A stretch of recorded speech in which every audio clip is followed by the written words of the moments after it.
सभी का। General VK Singh, Keshav Prasad Maurya और अब हमारे जो अगले मेहमान हैं हमारे साथ सुब्रमण्यम स्वामी। चाहूंगा एक बार जोरदार तालियों के साथ स्वागत किया जाए। बीजेपी के राज्यसभा सांसद हैं, बड़ी बेबाकी से अपनी राय रखते हैं। तो राष्ट्रवाद से लेकर रफाल, रोजगार से लेकर तमाम मुद्दों पर चर्चा होगी, बालाकोट की, और इसके अलावा अर्थव्यवस्था और राम मंदिर को लेकर भी जरूर बात की जाएगी। सबसे पहले तो बहुत बहुत स्वागत आपका सर। पहला सवाल वही जो हमारा हैशटैग है इंडिया का डीएनए, क्या कहता है सर इंडिया का डीएनए आपके हिसाब से? इंडिया का डीएनए कहते हैं कि हम सब एक हैं। यानी डीएनए माने वो जो माइक्रोबायोलॉजिकल डीएनए, कौन सा? पॉलिटिकल डीएनए सर, पॉलिटिकल हमारे डीएनए। पॉलिटिकल डीएनए किसका डीएनए, मेरा या आपका? इंडिया का 2019 का पॉलिटिकल डीएनए। तो बीजेपी की पूर्ण बहुमत मिलेगी, ये तो मुझे निश्चित दिखता है। आत्मविश्वास के पीछे कोई खास वजह? हाँ, खास वजह है कि पहले मैंने देखा है कि किस आधार पर एक सरकार दोबारा जीत कर आती है। उसका मैंने स्टडी किया, हमारे देश में भी विदेशों में भी। जरूर कई चीज़ों में, कई आयामों में लोगों को नाराज़ी है हमसे, लेकिन मोदी को आज अभी तक कोई दोष नहीं दे रहा है। उनके नेतृत्व से प्रसन्न है और उनकी सरलता और उनकी कर्मठ और ये उनकी जो कर्मयोगी जो चेहरा बनी है। और मुझे लगता है कि हमारे देश के लोग बहुत आसानी से एक और बारी देने के लिए तैयार हो जाते हैं। मनमोहन सिंह के से भी ऐसा ही हुआ था 2009 में। और जो विपक्ष में हैं वो तो पता नहीं इधर उधर सब भाग रहे हैं, दो तीन कॉन्स्टिट्यूंसी ढूंढने में, और किसी को ये भी नहीं पता कि कहाँ से चुनाव लड़ना है। तो वो जो बिखराव दिख रही है उससे लोग कहेंगे कि हमारे इतनी बड़ी हमारे ऊपर आक्रमण हो रही है आतंकवाद का। तो इस समय में हमें कोई मजबूत सरकार चाहिए जो जवाब दे सकती है जो हमारे शत्रु हैं।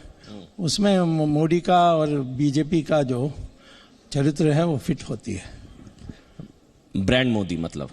ब्रांड मोदी से भी ज़्यादा बीजेपी का जो राष्ट्रवाद है और हिंदुत्व है वो है। उसमें मोदी बीजेपी के नेता हैं तो ऑटोमेटिकली उनका भी बनता है। मतलब मैं अगर ये समझूं कि 2014 में ब्रांड मोदी, मोदी लहर, और 2019 में राष्ट्रवाद की लहर? नहीं, 2014 में भी ब्रांड मोदी नहीं था, ये तो आप अखबार वालों ने बना दिए। अच्छा। उस समय 3 मुद्दे थे। एक मोदी का जो उन्होंने विकास की बात की थी, दूसरा था जो भ्रष्टाचार के जो केसेस मैंने दर्ज की थी और जिसमें 2G जैसे चीज़ों में कि इतने बड़ी घोटाला हुई है, विदेशों में इतना पैसा जमा है, वो सारी बातें। और तीसरा था कि हिंदुत्व, उसमें राम मंदिर, 370 हटाना, ये सारी चीज़ें बात मैनिफेस्टो में लिखी गई थी। इन तीनों के आधार पर हमारी मेजॉरिटी बनी थी। आपने भी एक चीज़ का जिक्र किया, आपने कहा कि कुछ नाराज़गी है। हाँ है। मैं उपलब्धियों पर आऊं, पहले अगर आत्ममंथन आप करना चाहें, आप बताना चाहें क्या नाराजगी आपको लगता है? नाराजगी तो सिर्फ ज़्यादा इकोनॉमिक्स पर है। वो जो संचालन फाइनेंस मिनिस्ट्री का हुआ है वो, उससे सबको दुख हुआ है, हम लोगों को भी दुख हुआ है। थोड़ी और रोशनी डालेंगे? हाँ, थोड़ी और रोशनी डालेंगे? नहीं, मतलब आप कह रहे हैं कि जैसे टैक्सेस को बढ़ाए गए, फिर ये GST, इस सब में इतना कागज का काम करा दिया। नोटबंदी कल्पना अच्छी थी परंतु कोई तैयारी फाइनेंस मिनिस्ट्री से नहीं थी। जो नए नोट्स को छापना चाहिए था एडवांस में, वो नहीं किया। और इंटरेस्ट रेट्स जो ब्याज के जो दर्जा है वो बढ़ते गया। उसके लिए रघुराम राजन को हटाने के लिए मुझे बहुत प्रयास करना पड़ा। और फिर अरविंद सुब्रमण्यम तो पहले से मोदी के विरोधी थे, उन्होंने लेख भी लिखा था हमारे इकोनॉमिक एडवाइज़र बनने के पहले। और वो जो ड्रग कंपनी का वो काम करते हैं अमेरिका में, जो एक इंस्टीट्यूट है पैटरसन इंस्टीट्यूट, वहाँ रिसर्च स्कॉलर थे। वो ड्रग कंपनी का है जो दवाई हमारे देश में बेचने चाहता है। तो ज़्यादातर उसकी दिमाग उसी में चल रही थी। तो ऐसे लोगों के कारण, और जेटली को तो इकोनॉमिक्स पता ही नहीं है, तो इसीलिए इस हालत हुई है। अरुण जेटली से इस अति प्रेम की वजह कुछ? मेरा कोई प्रेम नहीं है, मैं उसको जानता भी नहीं हूँ। इतना है कि प्रेम का तो सवाल ही नहीं है। नहीं, आपका ये प्रेम कई बार छलका है। मैं नहीं, प्रेम आपका प्रेम से मुझे संदेह होता है, तुम्हारे अखबार वालों का प्रेम से नहीं सर, मतलब मैं आपसे इसलिए पूछ रहा हूँ, आपने कहा कि इकोनॉमिक्स की उनको जानकारी नहीं, लेकिन वो वित्त मंत्री हैं। तो क्या करूं, ऐसे वित्त मंत्री पहले भी हुए हैं। चिदम्बरम को भी इकोनॉमिक्स पता नहीं है, वो भी वित्त मंत्री थे। हमारे देश में कोई इकोनॉमिक्स जानने वाला वित्त मंत्री था तो वो मनमोहन सिंह था। ऐसा क्यों है सर? मतलब मैं बहुत कैंडिडली आपको एक बात कहता हूं। मैं भी कैंडिडली जवाब ही जी बिल्कुल बिल्कुल, आपकी बेबाकी का तो मैं वैसे ही कायल हूं सर। मैं बड़ी बेबाकी से एक बात कहता हूं, बीजेपी में मेरे ख्याल से आप इकलौते ऐसे नेता हैं, सांसद हैं, जो अपनी लाइन खुद तय करते हैं, पार्टी की लाइन नहीं टो करते। उसके आप ये कहते हैं वित्त मंत्री अरुण जेटली इकोनॉमिक्स नहीं जानते हैं। आपने कहा कि माल्या मिलकर गया जेटली से। आपने ये भी कहा कि चिदम्बरम और इन लोगों पर कार्रवाई नहीं हो रही जेटली की वजह से।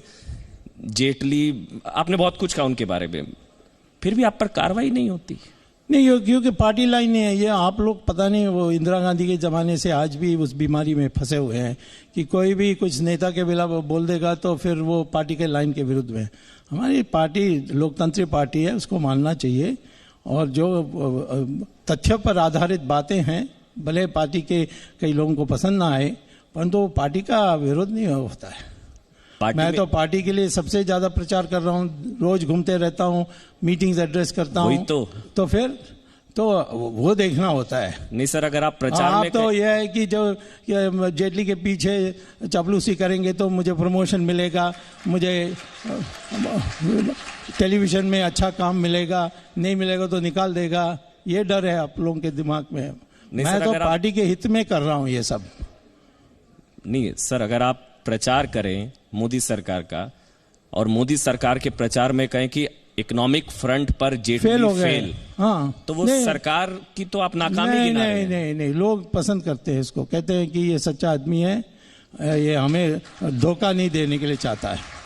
और कैसे ठीक कर सकते हैं ये भी मैं बता देता हूँ कि ये रास्ते से। मैं कहता हूँ फिर इनकम टैक्स को अबॉलिश कर दो।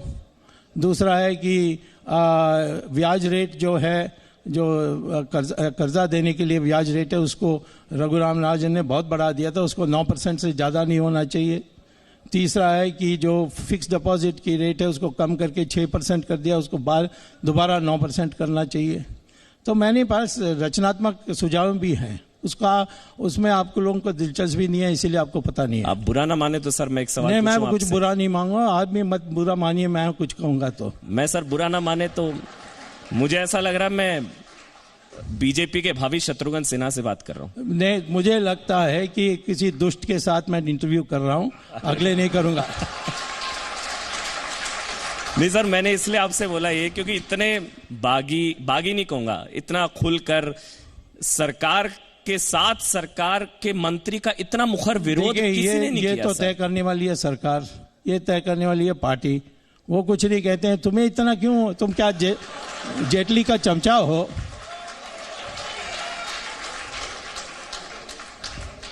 ठीक है सर। अरुण जेटली के बाद आपने ये भी कहा कि इकोनॉमिक्स ना सिर्फ जेटली, मोदी भी नहीं जानते। नहीं, मैंने ऐसा नहीं कहा। मैंने कहा कि मोदी बार बार कहते हैं कि हमारी जो राष्ट्रीय आय माने जीडीपी वो 6ठा नंबर पर है। पहले था 7वां नंबर में, अब 6ठा नंबर हो गया। मैंने कहा कि ये पता नहीं कहाँ से, मैंने उनको चिट्ठी भी लिखा था मोदी को कि इस कारण से 6ठा नंबर नहीं है, हमारी 3रा नंबर है। अमेरिका चाइना के बाद हमारी नंबर है जीडीपी का। और जो जीडीपी के कैलकुलेशन है वो इस प्रकार करने चाहिए, तभी तुलना हो सकती है। मुझे लगता है कि आपको किसी ने बता दिया है, आपने खुद इसको पता नहीं किया कि किस आधार पर ये 6ठा नंबर आप बताते हो। और फिर जिस मीटिंग एड्रेस करा तो लोगों ने कहा क्यों वो उन्होंने अपने को करेक्ट नहीं किया। मैंने कहा उनको इकोनॉमिक्स पता नहीं है, उसमें कोई बुरा नहीं है, सबको इकोनॉमिक्स पता होना है ऐसा आवश्यक नहीं है।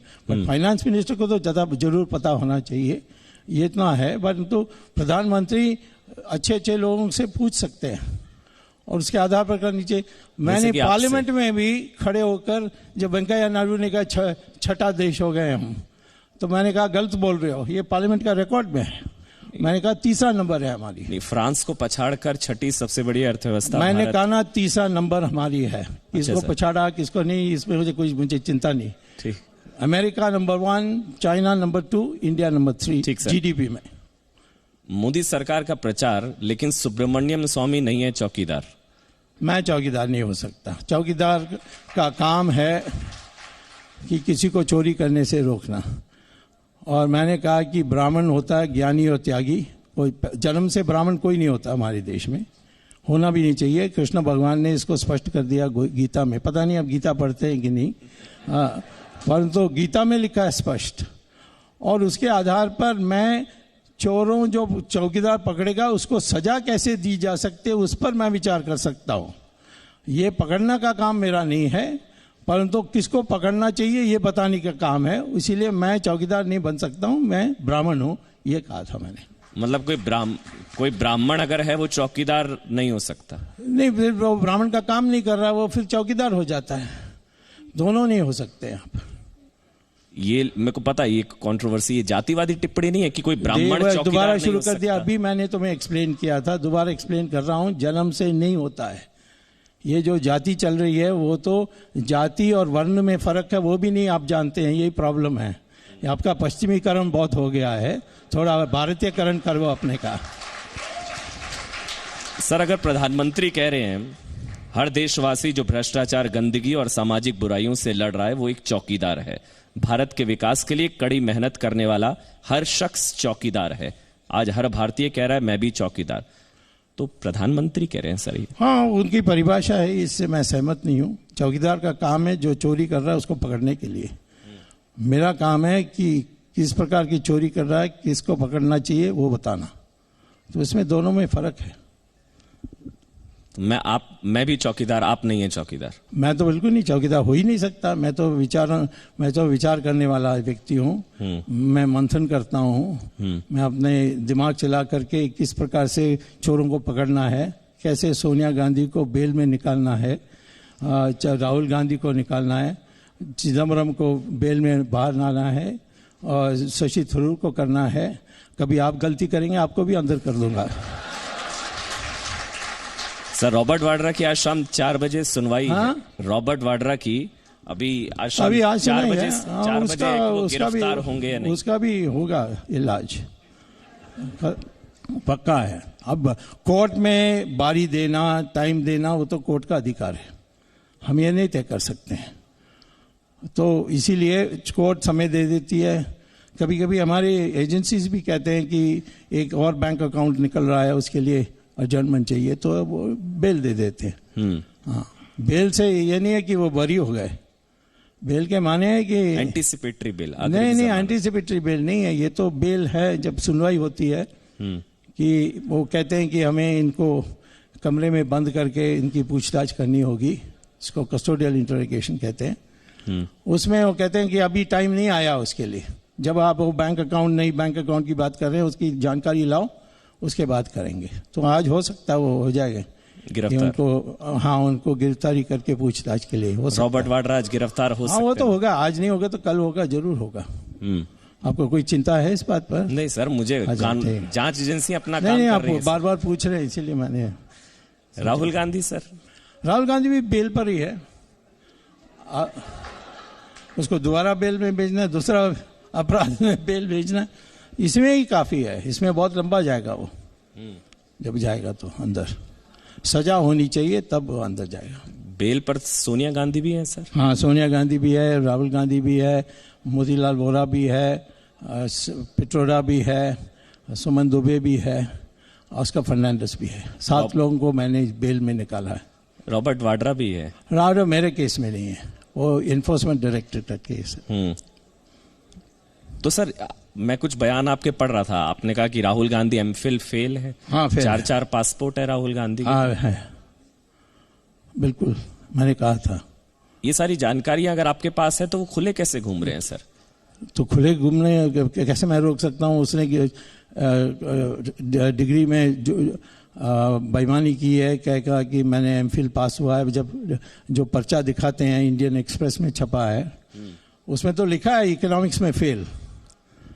उसमें आप देखोगे ध्यान से, और नाम भी उसका बदला हुआ है, राहुल विंची है, राहुल गांधी नहीं है। राहुल विंची, हाँ, RAUL राहुल, वो इटालियन राहुल है, और विंची भी इटालियन नाम है।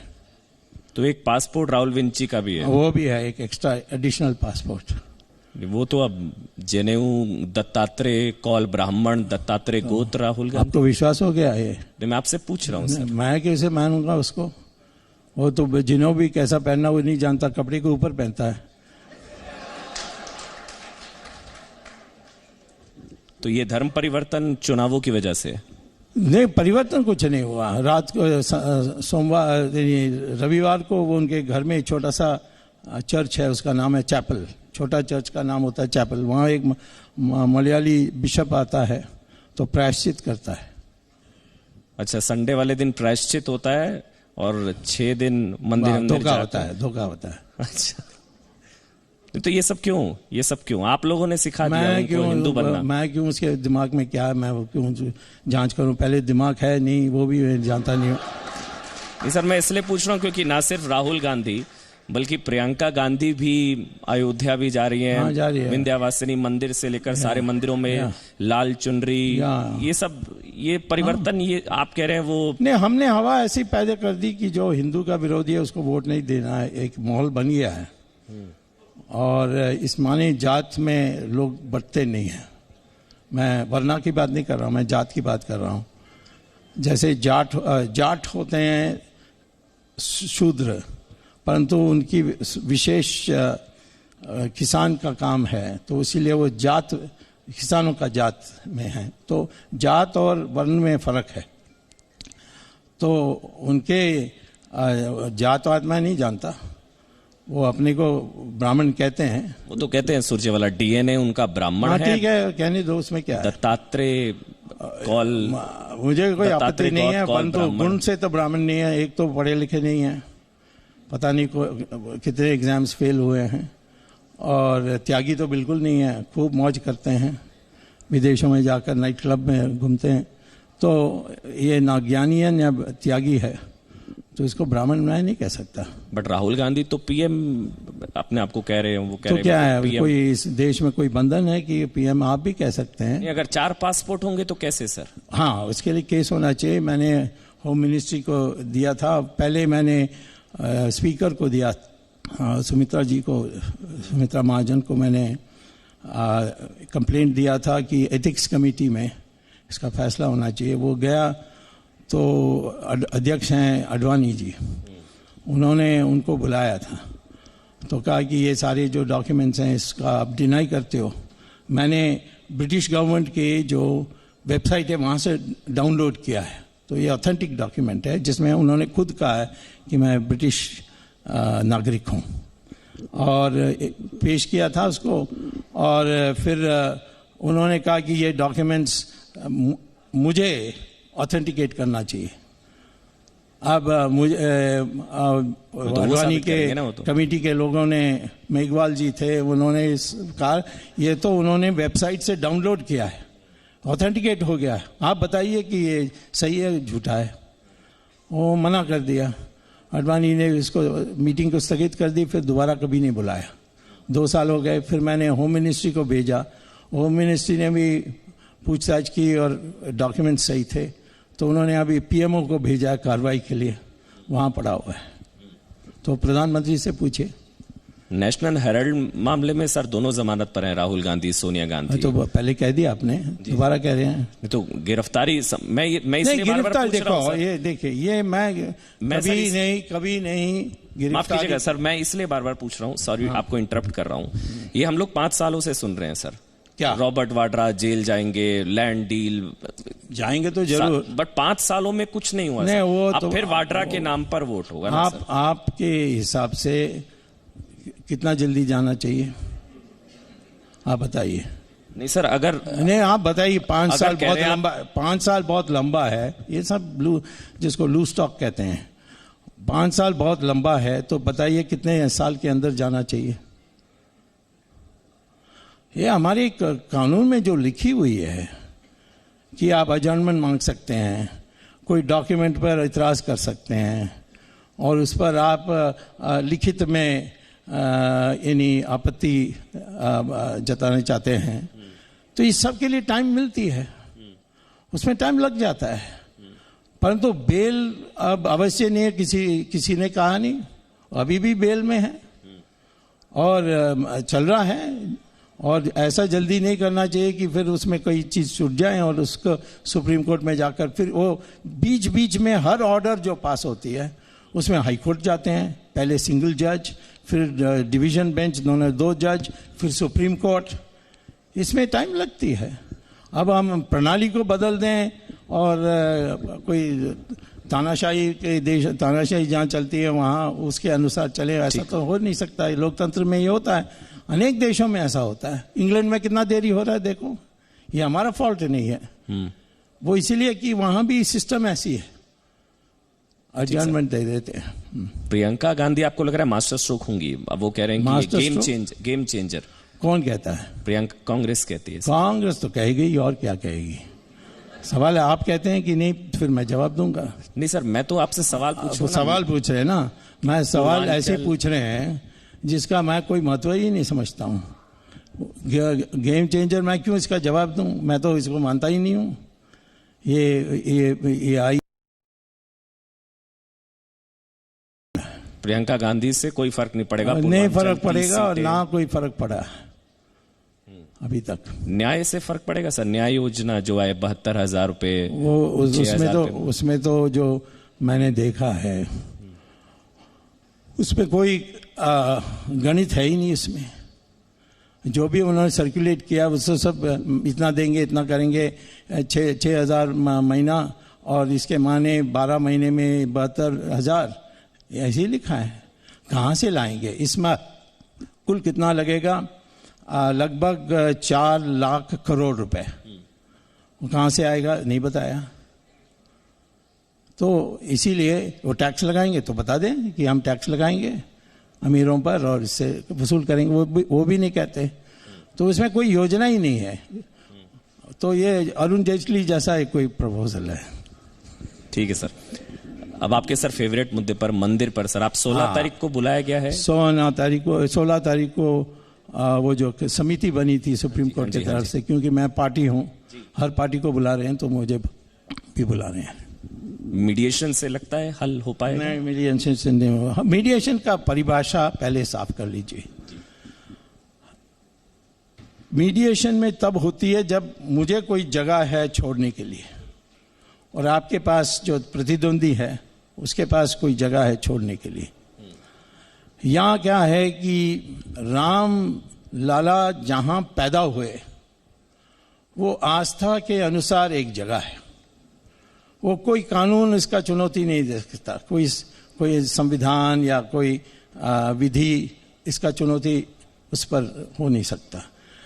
बड़ी संख्या में लोग किसी चीज पर आस्था रखते हैं, वो संविधान में भी लिखा है कि लिबर्टी एंड फेथ, माने अपनी आज़ादी या स्वाधीनता और आपकी आस्था, ये दोनों बराबर मूलभूत अधिकार होते हैं और इस पर चुनौती नहीं दे सकते। तो यहाँ तो करोड़ों लोग समझते हैं कि जहाँ एक जो मध्य गुंबज थी उसमें वही जगह था जहाँ राम पैदा हुए जगह हमारी आस्था है। और दुनिया में ऐसे जगह बहुत हैं जो अन्य उनकी अन्य देवताओं की, उनके धर्म की देवताओं के बारे में, जैसे जीसस क्राइस्ट बेथलेहम में पैदा हुए। बेथलेहम में एक छोटा सा, बेथलेहम तो इजराइल में है, वो एक छोटा सा जगह है, पहाड़ी जगह, वहाँ वो कहते हैं कि यहाँ पैदा हुए। पहले कहते हैं कि उसकी माँ गर्भिणी हुई परंतु कोई उसका पिता नहीं था, इमैक्युलेट कंसेप्शन कहते हैं, उसमें भी आस्था है, कोई उसकी मजाक नहीं करते हैं। और दूसरा है कि वहाँ पैदा हुए इटली में, माने रोम में जो राजा था उनकी माँ को एक स्वप्न में वो जगह दिखाई पड़ी और फिर वो इटली छोड़कर आई और कहा कि ये जगह क्राइस्ट पैदा हुए। उस दिन से सारे क्रिश्चियंस मानते हैं कि वहाँ क्राइस्ट पैदा हुए। मुस्लिम भी ऐसे ही हैं, जैसे अल-अक्सा मॉस्क है, कहते हैं 5 मुल्ला खड़े थे और मोहम्मद आए घोड़ा में और फिर स्वर्ग वहाँ से चले गए। तो अल-अक्सा मॉस्क को वो अपना यानी धर्म के एक स्थल मानते हैं। तो ऐसी चीज़ों में हम लोग मानते हैं कि राम वहाँ पैदा हुए और कहीं नहीं पैदा हुए। कोई नहीं कहता, दावा करता कि राम यहाँ पैदा हुए। और जो मस्जिद है वो सुप्रीम कोर्ट ऑफ इंडिया ने भी कहा है और यही हम मुस्लिम देशों में भी मान्यता है कि मस्जिद सिर्फ नमाज पढ़ने का जगह है। उसको तोड़ा जा सकता है, उसको हटाया जा सकता है। तो हम तो हट नहीं सकते क्योंकि राम एक ही जगह में पैदा हुए।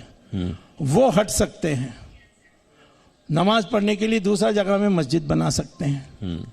वैसे भी राम जन्मभूमि के आसपास कोई मुसलमान है ही नहीं। बगल में अम्बेडकर डिस्ट्रिक्ट है, वहाँ मुसलमान है। और अभी भी 17 मस्जिद बंद पड़े हुए हैं अयोध्या में, वहाँ गाय भैंस को रखा गया है। तो मस्जिद वहीं बनना चाहिए जहां मुसलमान हैं। और मेरे ख्याल से आपने इससे पहले भी मैंने आपसे बात करी थी, आपने जिक्र किया था कि नरसिम्हा राव सरकार ने भी एक एफिडेविट दिया। हाँ, वो अतिरिक्त है। हाँ, वो मैं आ रहा हूं उसमें। तो मस्जिद हटाया जा सकता है, मुसलमान तैयार हो जाएं तो समझौता हो जाएगी। दूसरा है कि ये जमीन तो कभी नहीं मुसलमानों को मिलेगी, क्योंकि सरकार ने इसकी राष्ट्रीयकरण कर ली है। नरसिम्हा राव सरकार ने की थी। राष्ट्रीयकरण का चुनौती इस कोर्ट में नहीं दे सकते हो, क्योंकि भूमि सुधार के टाइम से जवाहरलाल नेहरू ने हमारे संविधान में संशोधन किया कि भूमि अधिग्रहण हो या उसकी सरकार राष्ट्रीयकरण कर दें तो वो कानून के बाहर है, संविधान के बाहर है। उस पर एक ही चुनौती दे सकते हैं कि हमें मुआवजा सही नहीं दिया। तो ये जो लड़ाई हो रही है उसमें सरकार सुप्रीम कोर्ट कल कह भी दें कि सुन्नी वाकफ बोर्ड का ये टाइटल है, मालिक तो ये है, तब भी उनको जमीन नहीं मिलेगी। ये सरकार के हाथ में है, मुआवजा दे सकते हैं। निर्माण कर दो, मुआवजा दे दो। हाँ, मैं तो कहता हूं कि अभी ही निर्माण कर सकते हैं। नरेंद्र मोदी ने गलत की, उनके सलाहकार गलत सलाह दी थी कि ये जमीन जो पड़ी हुई है उसको उन्होंने जो पहले मालिक थे जी, और या कोई प्राइवेट पार्टी को देने के लिए हमें अनुमति दे दीजिए, ऐसा एक याचिका पेश की थी अभी। ठीक, लेकिन पेश करने की कोई आवश्यकता ही नहीं है। मालिक तो सरकार है, सरकार किसी को भी दे सकती है राष्ट्रीय हित में, और उनको देना चाहिए था। ठीक सर। और उन्होंने गलती से परमिशन मांगा और सुप्रीम कोर्ट ने उसको किनारे में रख दिया, क्योंकि सुप्रीम कोर्ट को भी पता है कि उनको कोई परमिशन देने के कोई अधिकार नहीं है। तो मैं कहता हूँ, और आपने एक और बात कही थी, नरसिम्हा राव ने कहा था, आप जानते हैं कि मैं नरसिम्हा राव की सरकार में भी मंत्री पद में था। जी जी। और उन्होंने मुझे लंबी चिट्ठी लिखी। मस्जिद बनी, तोड़कर बनी ऐसा नहीं कहते हैं, बाद में बनी। कोई स्ट्रक्चर है तो पहले मंदिर था, इसको प्रूफ आ जाए, और उसके बाद मस्जिद बनी, इसका भी प्रूफ मिल जाए, तो हम ये जमीन हिंदुओं को दे देंगे, ऐसा सुप्रीम कोर्ट को कहा नरसिम्हा राव सरकार ने। ठीक। और उसको एफिडेविट में बदल के सॉलिसिटर जनरल ने पेश भी की, और सुप्रीम कोर्ट ने उसको एक्सेप्ट किया है। और आज तो वो सिद्ध हो गया, 2004-05 को आर्कियोलॉजिकल सर्वे ने सिद्ध कर दिया। तो इसीलिए ये तो निश्चित तौर पर हिंदुओं को मिलेगी और राम मंदिर निश्चित बनेगी। ठीक। सरकार नहीं बनाएगी तो मैं बना दूंगा, ये मैं कहता हूं। मुझे आगे बढ़ना होगा क्योंकि अबू आसिम आजमी, शाजिया इल्मी और अनुप्रिया पटेल जी आ गई हैं। अगला सेशन होगा, लेकिन आखिरी सवाल जाते जाते एक आखिरी सवाल। 3 कोर इश्यूज थे सर जब बीजेपी सत्ता में आई थी, धारा 370, यूनिफॉर्म सिविल कोड और राम मंदिर। तीनों ही 5 साल प्रचंड बहुमत के बावजूद तीनों ही अभी तक ना मंदिर, ना 370, ना यूनिफॉर्म सिविल कोड। ठीक है, बट कौन आएगा ये करने वाला? करने वाला तो हम ही हैं। देरी से भी करें तो करेंगे हम ही जी। ये कांग्रेस तो कभी नहीं करेगी, ये खिचड़ी जो आ रही है वो भी नहीं करेगी। तो इसीलिए लोगों को कहना चाहिए ओके, माफ कर दो इस बार, अगले बार निश्चित होगी, और एक और बार हमें दीजिए। मतलब माफ कर दो इस बार, एक बार फिर मोदी सरकार। हाँ बिल्कुल। चलिए, बहुत बहुत शुक्रिया, बहुत बहुत शुक्रिया सुब्रमण्यम।